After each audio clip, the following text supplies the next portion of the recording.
Can you provide any non-examples of doing this work in a classroom? Or, well, you've already given me tons of examples of how this should look. Can you give me any non-examples? Sure. We're reading about the Boston Tea Party. Okay. So what we're going to do is we're going to read chapter 9, which is the Boston Tea Party. And then I'm going to ask you to summarize what was in the chapter and turn in your summary to me by Wednesday.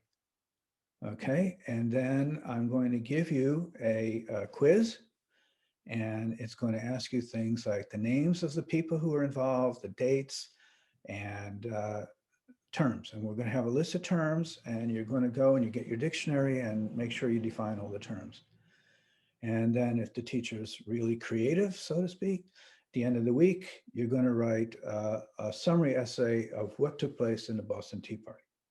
Hmm. I'm not asking these students to think about it at all. Just read the book and give it back to me. Make sure you know the dates, make sure you know the names, make sure you can talk about the events. And that is how history has been taught forever and ever and ever. Okay. It's why kids hate it. Mhm. It's just a big memory dump. And that's how you kill history, is you just have them memorize the names, dates, places, and so on. Oh, and you can make it fun. Okay. The way you make it fun is you have a game show, and you have row one against row two, and you get your flip cards and yell out and you go, Paul Revere. And somebody says, oh, have you ever seen that? And then the teachers are being really, really, really creative, but all they're doing is adding to the memory dump. They haven't asked the kids to think about a thing. Now, should the kids learn all the names and the dates and everything else? Sure, they should. And they will. If they have meaningful conversations about it, they got to be talking about something. Mhm. So they learn it in that context. And you can even do the quiz. It is fun. Um, Do you think it causes harm to teach history in that way? Any type of harm or negative outcome or consequence of yeah, not of that non-example? yeah, yeah. You're going to get some students who are inherently reflective and inherently like school, who are just going to go on and do fine. And the rest of them are going to grow up to be typical American adults who don't remember a darn thing about history and don't know their own history because it was so god awful boring.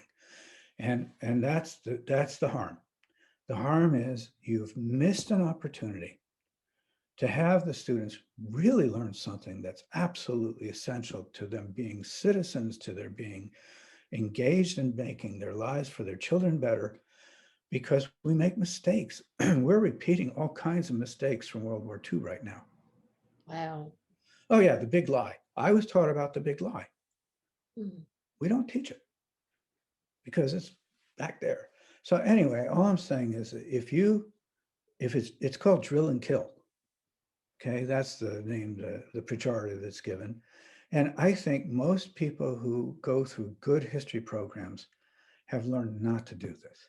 Mhm. Okay, I mean, I don't want any of the history teachers who are watching this to think that I think the majority of history teachers do this. I'm just saying this is how to do it badly: drill and kill. Mhm. I think most history teachers love their subject matter and are trying to get their kids to think and reflect. And I think your program is a wonderful way to engage them. The other, by the way, that your program does is it provides original source material. Mhm.